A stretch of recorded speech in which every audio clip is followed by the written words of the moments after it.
The wind howled through the desolate fields on the outskirts of Kansas City, carrying with it whispers of old, half-forgotten tales. The land here was different, the soil darker, as if it held memories of something sinister.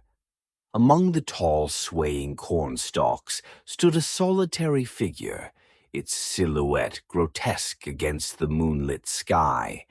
A scarecrow, arms outstretched as if in eternal vigilance.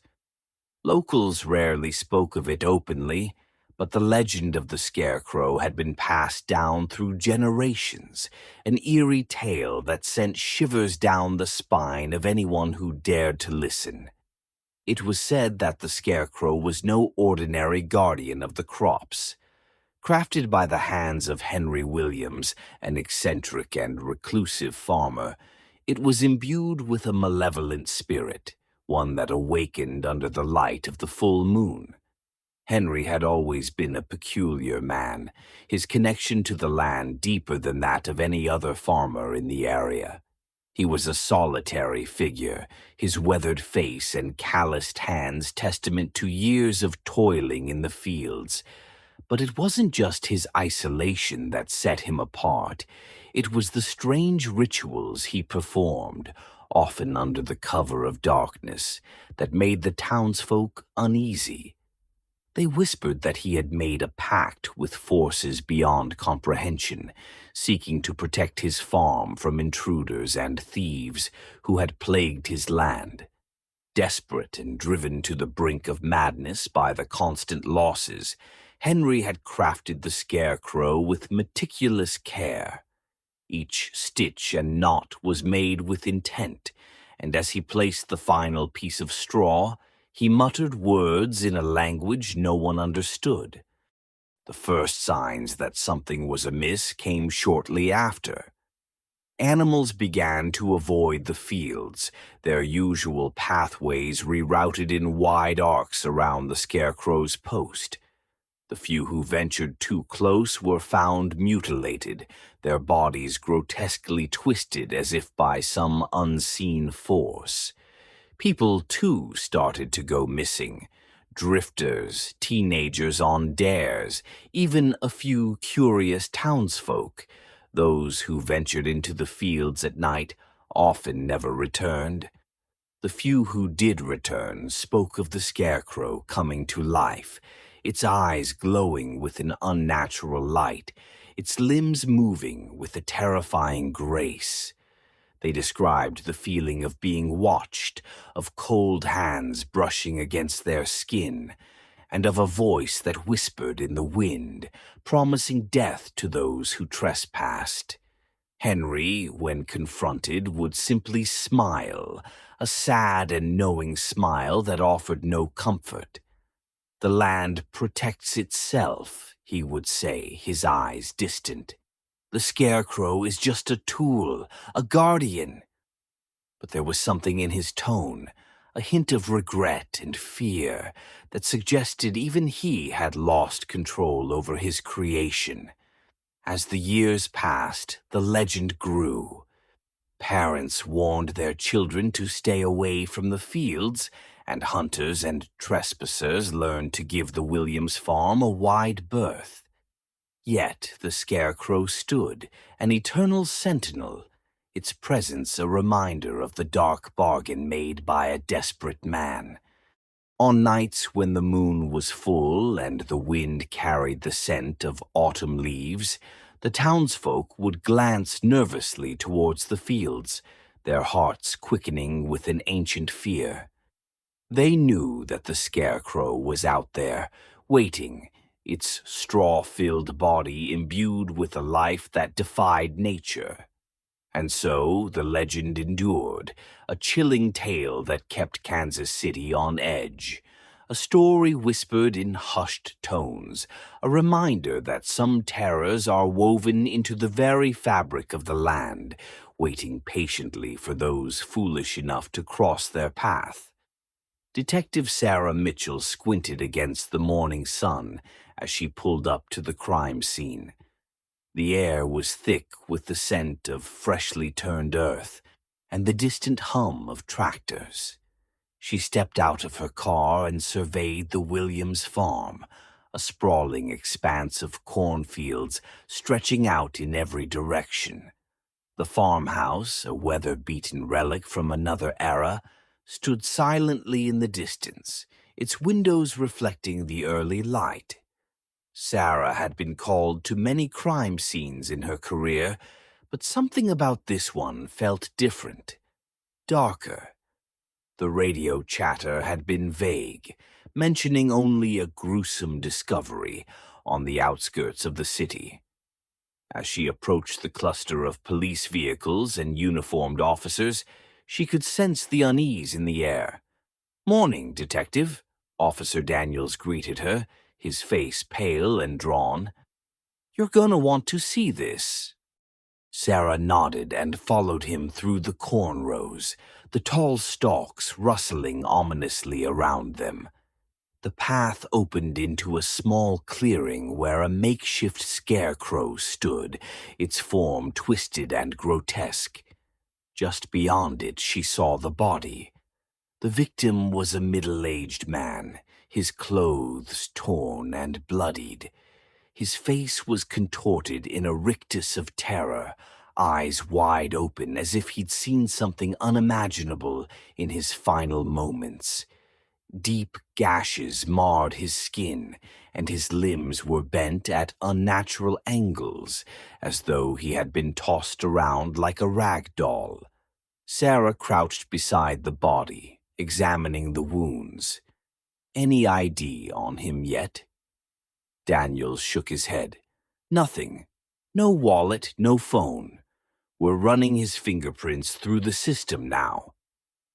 As she continued her examination, she noticed something odd.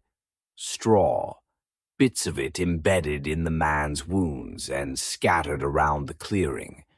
She frowned, glancing up at the scarecrow looming nearby. Its empty eyes seemed to watch her, and for a moment she felt a chill run down her spine. "Who found him?" she asked, standing up and brushing off her hands. "Local kid. Said he was out here on a dare with some friends. They ran off when they saw this." Daniels gestured to the body. "We've got them down at the station, but they're pretty shaken up." Sarah nodded, her mind racing. "And the farmer? Henry Williams? He's in the farmhouse. Claims he didn't see or hear anything. But you know how folks talk about him." Sarah did know. The stories about Henry and his scarecrow were well known in Kansas City. She had always dismissed them as superstitious nonsense, but standing here now, she couldn't shake the feeling that there was more to this than met the eye. "Let's secure the area and get forensics out here," she ordered. "I want a full sweep of this place, and I want to talk to Williams." As she made her way to the farmhouse, the morning sun cast long shadows across the fields, giving the scarecrow an even more menacing appearance. Sarah couldn't help but feel that the answers she sought were tied to this land and its dark history. The creak of the wooden floorboards echoed through the old farmhouse as Detective Sarah Mitchell stepped inside. The interior was a stark contrast to the sunny fields outside, filled with shadows and the faint scent of age and dust. She glanced around, taking in the worn furniture and the faint traces of a life lived in solitude. Henry Williams watched her with weary eyes, the lines on his face deepening as he gestured for her to sit. "Coffee?" he offered, his voice gruff but polite. "Thank you, Mr. Williams, but I'm fine," Sarah replied, her attention already drifting to the room around her. Old photographs lined the walls depicting generations of Williams' family, all with the same piercing eyes and stern expressions. Among them, one photo stood out. Henry, much younger, standing beside the Scarecrow, its features eerily unchanged. "You've been on this land a long time," Sarah began, hoping to ease into her questions. "Born and raised," Henry confirmed, settling into a worn armchair. "This farm's been in my family for over a century." Sarah nodded, deciding to dive into the heart of the matter. "I need to understand the Scarecrow, Mr. Williams. There are stories that make people believe it's more than just a figure in the field." Henry's expression hardened, his eyes narrowing slightly. "Superstitions and ghost tales, Detective. This land has a way of making people see things that aren't there." "Maybe," Sarah agreed, leaning forward. "But 2 people are dead, and there's something connecting these deaths to your farm. I need to know if there's any truth to those stories." For a moment, silence hung heavy between them. Then Henry sighed deeply, his shoulders slumping. "You want to know the truth? Fine. But it's not a story I like to tell." Sarah listened intently as Henry began to speak, his voice tinged with a mix of regret and resignation. He told her about the early years when the farm thrived under his father's care. But after his father passed away, the land seemed cursed. Crops withered and livestock fell ill. Desperation drove Henry to seek out any means necessary to save the farm. "That's when I met her," Henry said, his eyes distant. "Eliza Green. She was a healer, a witch some called her. She claimed to know ways to protect the land, to make it flourish again." Eliza had given Henry a set of instructions, rituals that had to be performed under specific conditions. Among them was the creation of the Scarecrow, a guardian for the farm. "It wasn't just about putting together some straw and old clothes," Henry explained. "It was about intention. Every stitch, every piece of straw had to be placed with a purpose, while speaking the old words Eliza taught me. The Scarecrow had to be bound to the land with a ritual that required blood. Henry's blood. He'd performed the ritual on a moonless night, feeling the life drained from him as he recited the incantations. When he was done, he felt a connection to the Scarecrow, as if it were an extension of himself. At first, it seemed like it worked," Henry continued. "The crops grew tall and the animals were healthy. But then things started to change. The Scarecrow, it wasn't just a guardian. It had a mind of its own." Sarah felt a chill run down her spine. "What do you mean?" "People started disappearing," Henry said, his voice barely above a whisper. "Drifters, thieves, anyone who tried to take from the farm or harm it. I'd find their bodies later, twisted and broken. I knew it was the Scarecrow. It was protecting the land just like Eliza said it would. But it was doing it too well." "Why didn't you stop it?" Sarah asked, her voice tinged with disbelief. "I tried," Henry admitted, his eyes filled with anguish. "But every time I tried to burn it or take it down, it would come back. Stronger, angrier. It was like the land itself wouldn't let me get rid of it." The revelation hung heavy in the room. Sarah could see the toll it had taken on Henry, the weight of guilt and fear etched into his features. She realized that the farmer was just as much a prisoner of the Scarecrow as anyone else. "What happened to Eliza?" Sarah asked, a sudden thought striking her. Henry shook his head. "She disappeared not long after the ritual. Some say she left town, others think the Scarecrow got to her too. I don't know. All I know is that I'm trapped. And now it's happening again. Sarah stood, her mind racing with the implications of Henry's story. We need to find a way to stop it, Mr. Williams, before more people die. Henry looked up at her, a flicker of hope in his eyes. I don't know if it can be stopped, Detective, but if anyone can figure it out, it's you. As Sarah left the farmhouse, the sun was beginning to set, casting long shadows across the fields. She glanced back at the Scarecrow, its dark form looming ominously against the darkening sky. The farmer's secret was out, but the true challenge was just beginning. She had to unravel the mystery of the Scarecrow and find a way to end its reign of terror before it claimed any more lives. The night was thick with tension as Detective Sarah Mitchell returned to her small apartment in downtown Kansas City. The day's revelations had left her mind whirling, unable to shake the image of the Scarecrow and Henry Williams' haunted eyes. She poured herself a glass of wine, hoping it might help her unwind, but as she sipped, her thoughts remained tangled in the dark history of the Williams farm. She decided to turn in early, hoping that a good night's sleep might bring some clarity. As she drifted off, the lines between reality and nightmare began to blur. Sarah found herself standing in the middle of the cornfield, the stalks rustling ominously around her.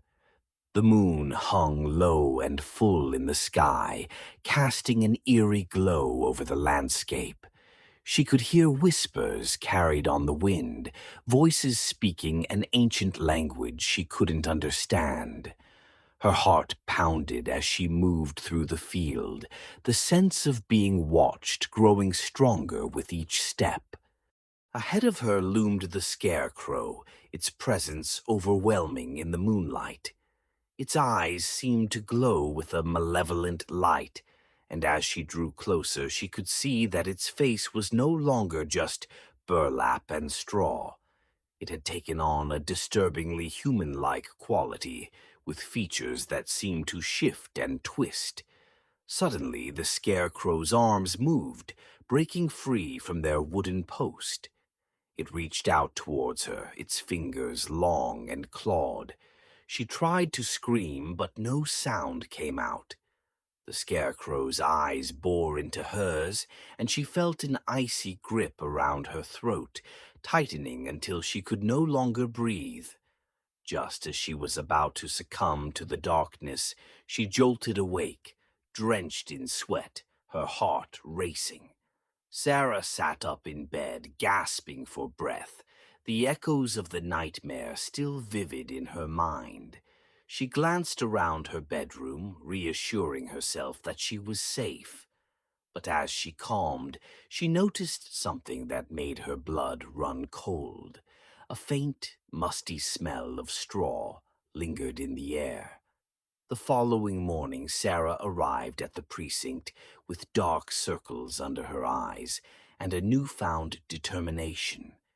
She knew she had to understand more about the Scarecrow's curse if she had any hope of stopping it.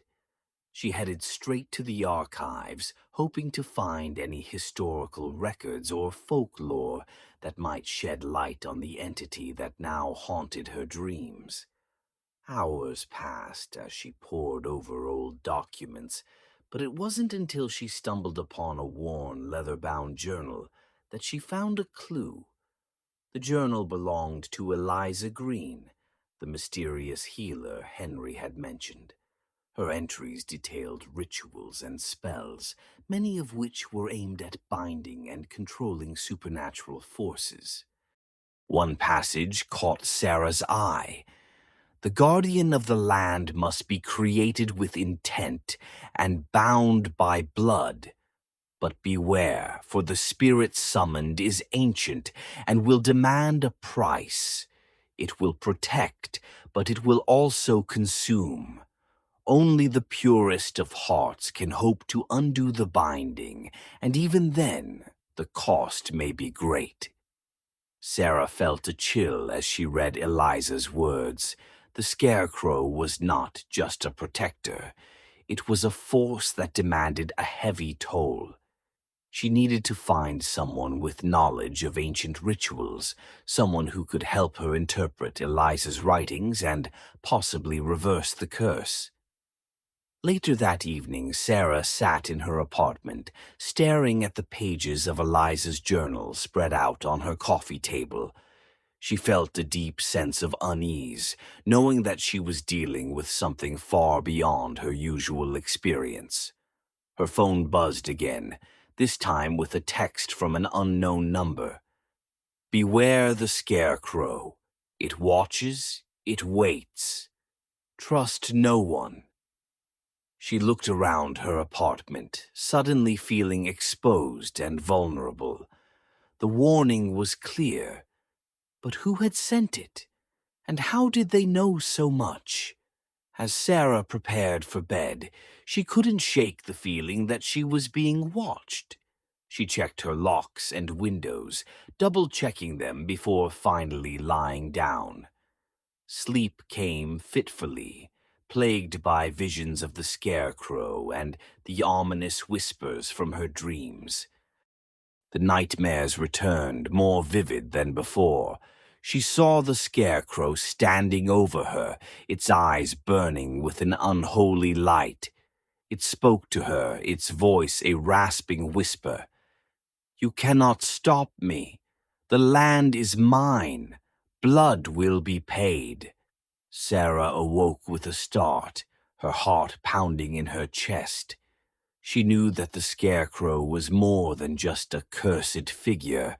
It was a malevolent force intent on claiming more lives, and she was caught in its web.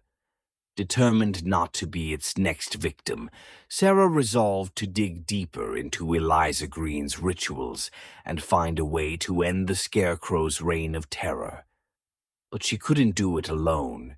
She needed help, someone who understood the dark arts and could guide her through the dangerous path ahead.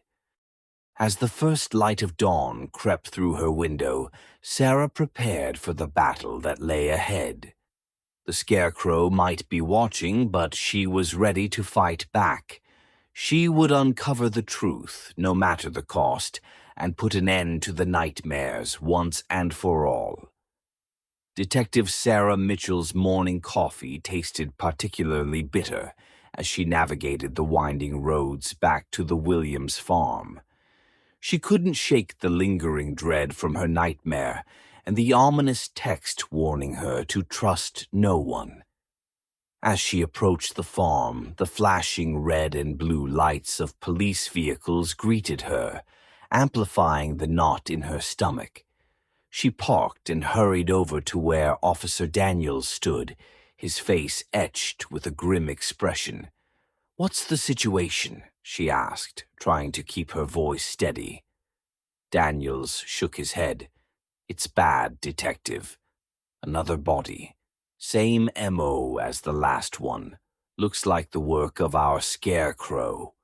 He glanced around nervously as if expecting the malevolent figure to appear at any moment. Sarah followed Daniels through the cornfield, the tall stalks creating an eerie tunnel that led to the clearing. The scene was eerily reminiscent of the previous murder, but the victim this time was different. A local teenager, Timmy Carlson, known for his reckless nature and love of dares.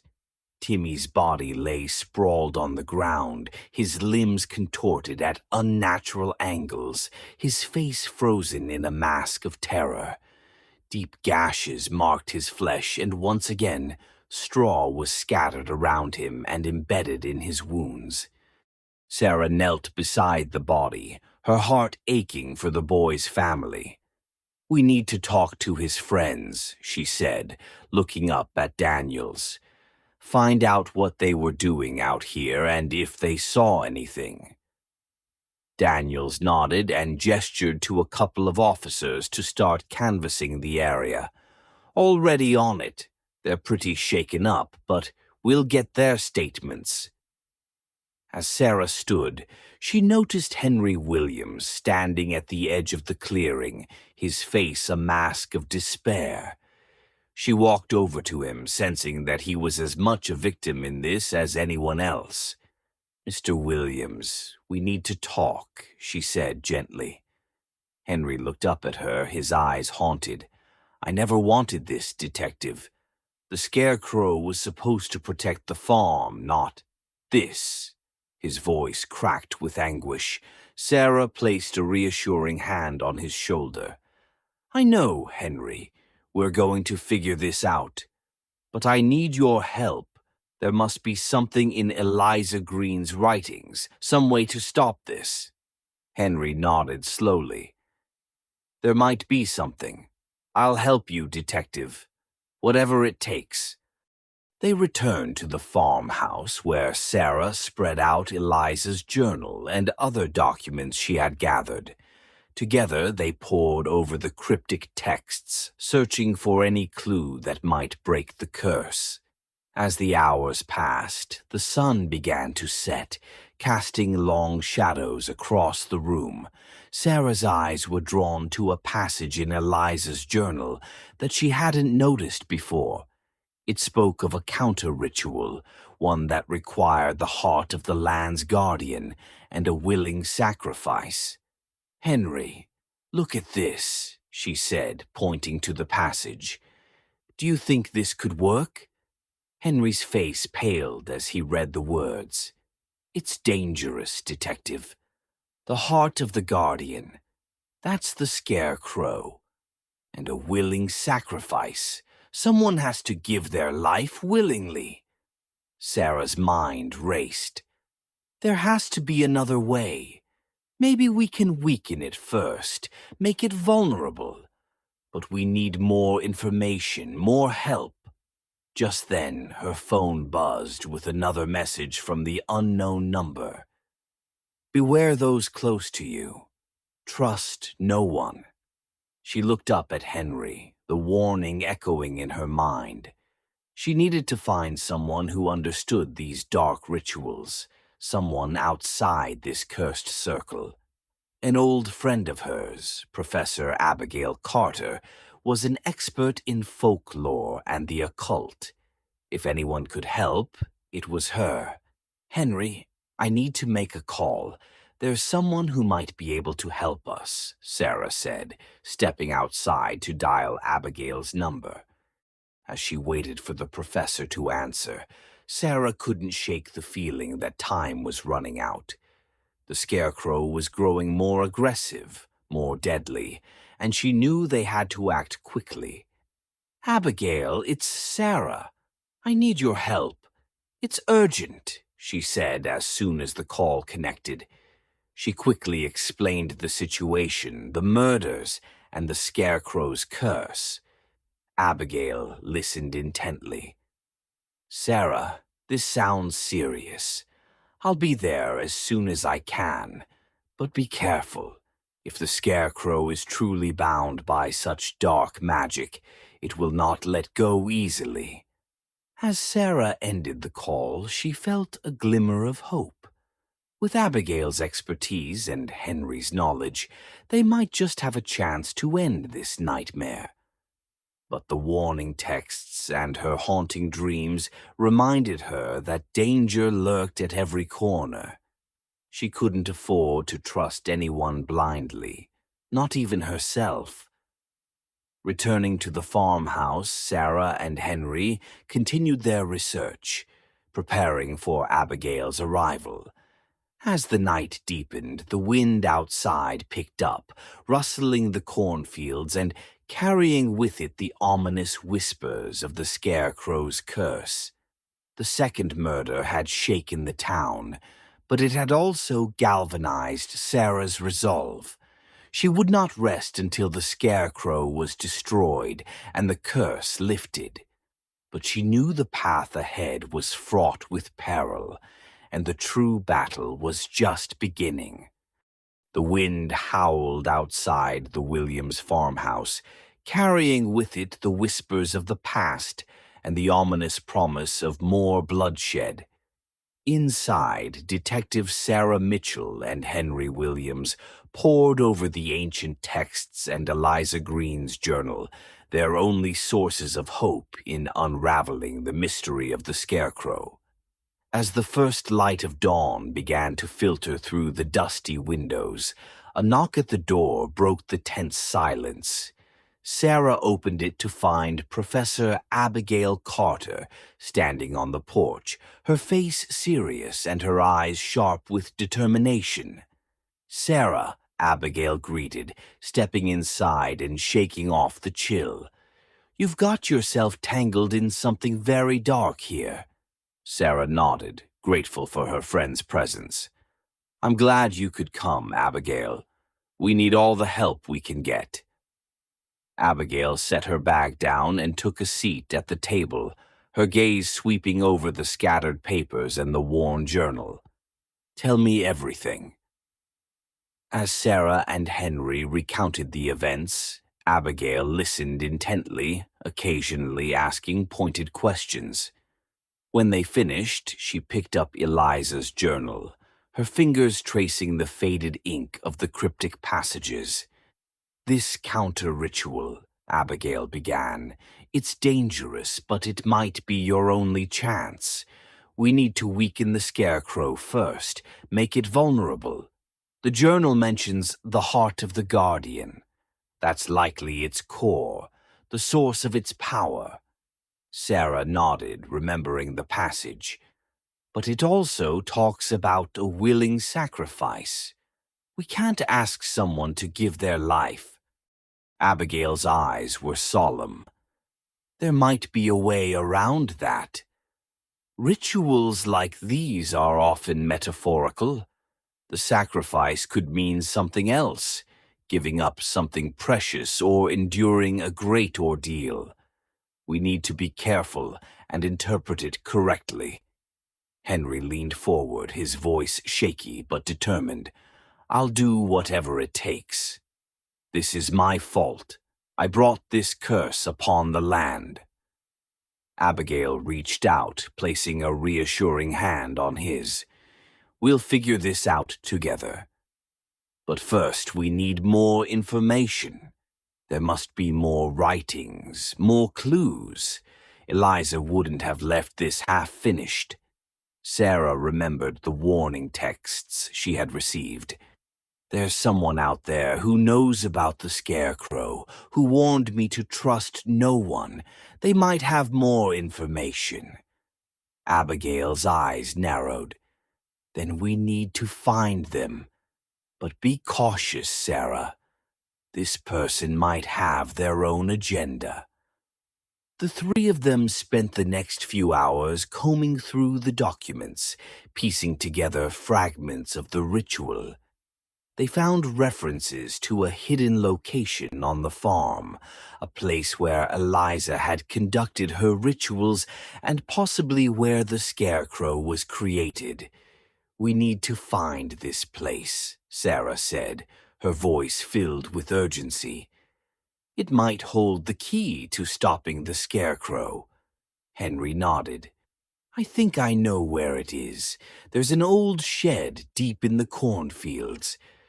My father always told me to stay away from it, said it was dangerous." Sarah and Abigail exchanged a glance. "That's our next move," Abigail said. "But we need to be prepared. If the Scarecrow senses we're close to uncovering its secret, it might become even more aggressive." As they gathered their gear and prepared to venture into the fields, Sarah's phone buzzed with another text from the unknown number. "You're getting close. Be careful." The warning only steeled her resolve. She texted back, hoping for more guidance. "Who are you? How do you know about the Scarecrow?" A few moments later the reply came. "An old friend of Eliza's. I know the curse well. The shed holds the answers you seek." Sarah showed the message to Abigail and Henry. Looks like we're on the right track. The three of them set out into the cornfields, the tall stalks closing around them like a living maze.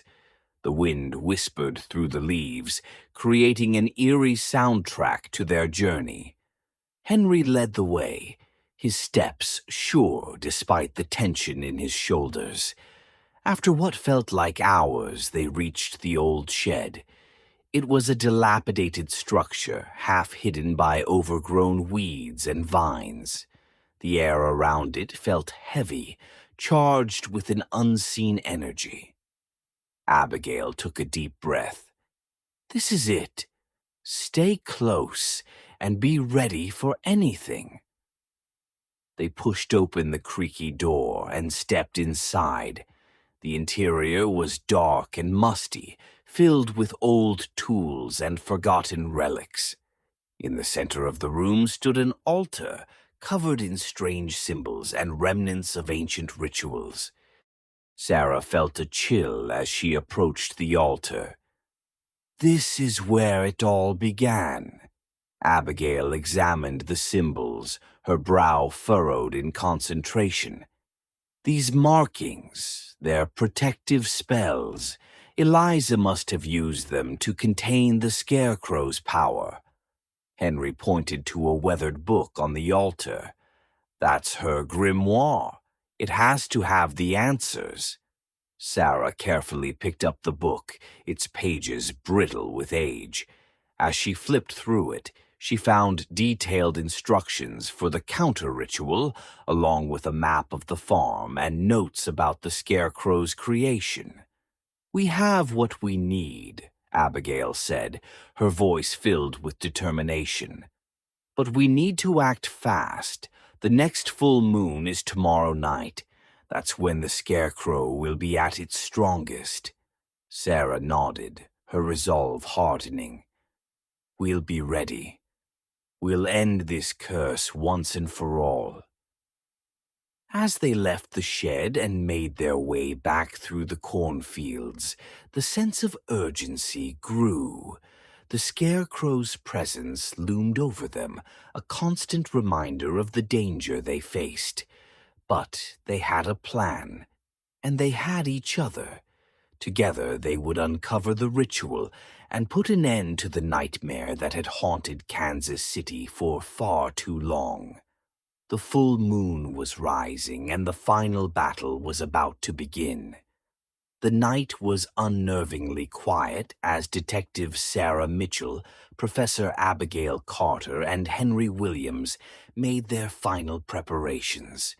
The ritual had weakened the Scarecrow, but it wasn't enough. They knew it would return with the rising moon, more vengeful and powerful than ever. This time they had to destroy it completely. The moon hung ominously in the sky, casting a silver sheen over the cornfields. Sarah could feel the weight of the upcoming confrontation pressing down on her, each breath a reminder of the stakes. She glanced at Henry and Abigail, drawing strength from their determined faces. "We have to be ready," Sarah said, her voice steady despite the fear gnawing at her insides. "This is our last chance." Abigail nodded, setting up the final components of their plan. They had fortified the farmhouse with protective wards, and Henry had prepared several makeshift torches and weapons, knowing that their final showdown would be a physical and spiritual battle. As the first tendrils of moonlight touched the Scarecrow's post, a chill swept through the air. The once crumpled figure began to stir, the malevolent energy coalescing around it. Sarah's heart pounded as she watched the Scarecrow rise, its eyes glowing with an unholy light. "It's coming," Henry whispered, gripping his torch tightly. The Scarecrow stepped off its post, its movements more fluid and purposeful than before. It advanced toward them, its presence a tangible force of terror. Sarah felt an overwhelming urge to flee, but she held her ground, determined to end this nightmare once and for all. "Remember the plan," Abigail said, her voice a calming anchor. "We lure it into the trap, weaken it further, and then destroy it completely." The Scarecrow's eyes locked onto them, and it let out a guttural growl that sent shivers down Sarah's spine. It lunged forward faster than she had anticipated. Sarah dodged to the side, narrowly avoiding its outstretched arms. She lit her torch, the flames casting flickering shadows across the field. "Now!" Abigail shouted. Henry and Sarah moved in tandem, circling the Scarecrow and driving it toward the trap they had set. Abigail stood at the ready, chanting incantations that created a barrier of light around them. The Scarecrow recoiled, its malevolent energy clashing with the protective wards. With a furious roar, the Scarecrow broke through the barrier, its eyes blazing with rage. It struck at Sarah, its claws raking across her arm. She bit back a cry of pain, focusing on the task at hand. Henry rushed forward, swinging his torch at the Scarecrow's head. The flames licked at its straw body, but it only seemed to enrage the entity further. "Keep it distracted," Abigail called, her hands weaving intricate patterns in the air. "I need more time."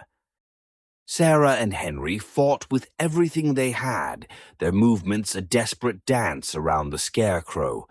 Each strike seemed to weaken it slightly, but they knew it wasn't enough. They had to get it into the center of the trap. "Over here, you monster!" Sarah shouted, waving her torch to catch its attention. The Scarecrow turned its glowing eyes on her, its expression a twisted mask of hatred. It charged, and she led it straight into the heart of the trap.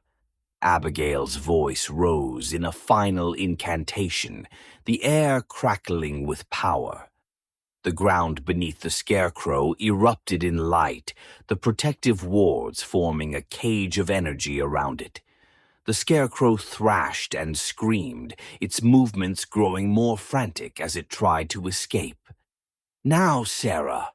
Abigail cried. Sarah plunged her torch into the Scarecrow's chest, aiming for the heart of the Guardian.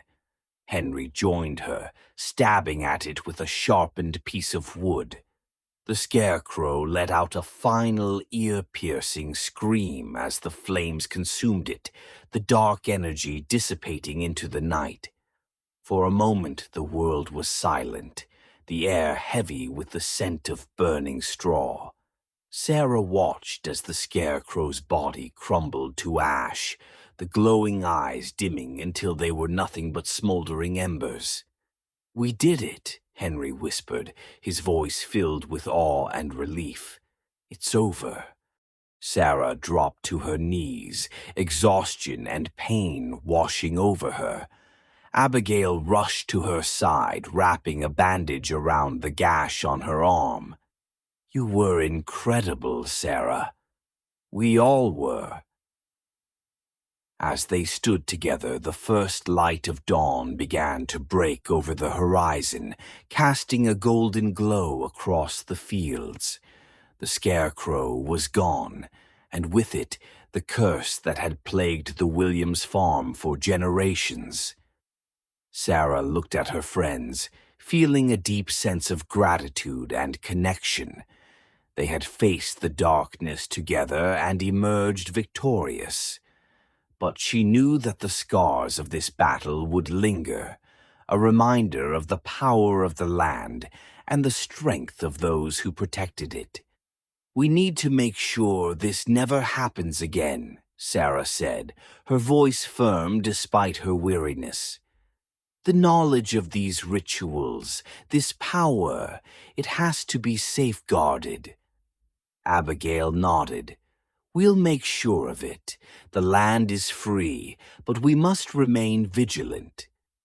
As they walked back to the farmhouse, Sarah felt a sense of peace settling over her.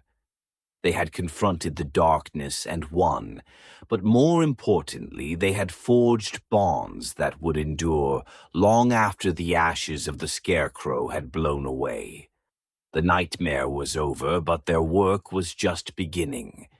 Together, they would protect the land and ensure that the Scarecrow's reign of terror remained a dark memory, a cautionary tale for those who dared to meddle with forces beyond their understanding. And as the sun rose, they stood as guardians of the light, ready to face whatever challenges lay ahead.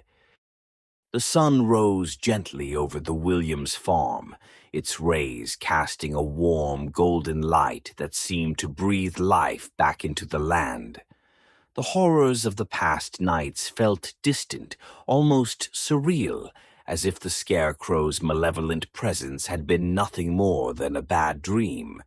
But the scars were real, both on the land and in the hearts of those who had faced the darkness.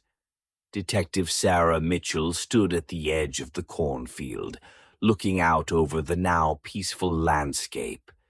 The fields, once shadowed by fear, now shimmered with the promise of renewal. She took a deep breath, savoring the fresh, clean air. It was over. The Scarecrow was gone, and the curse had been lifted. Henry Williams emerged from the farmhouse, his steps slow and deliberate. He had aged in these past few days, the weight of his actions and the curse's legacy etched deeply into his features. Yet, there was a lightness in his eyes that had not been there before, a flicker of hope and redemption. "Morning, Detective," Henry said, his voice carrying a note of gratitude. "I can't thank you enough for what you've done." Sarah turned to him, a soft smile touching her lips. "We did it together, Henry. You, Abigail, and me. We all played our part." Henry nodded, his gaze sweeping over the fields. "The land feels different now. Lighter. Like it's been set free." "It has," Sarah agreed, "but we need to make sure it stays that way." As if on cue, Professor Abigail Carter joined them, her arms filled with books and ancient scrolls. "I've been thinking about that," she said, her tone thoughtful. "We need to document everything we've learned, the rituals, the history, everything. It needs to be preserved and protected." Sarah nodded, knowing the importance of their task. "Agreed. We can't let this knowledge fall into the wrong hands, and we need to keep an eye on the farm, make sure nothing like this ever happens again." Abigail smiled, a rare sight that lit up her face. "I think we can handle that." Together. The three of them stood in silence for a moment, each lost in their thoughts. The ordeal had forged a bond between them, a connection that went beyond mere friendship.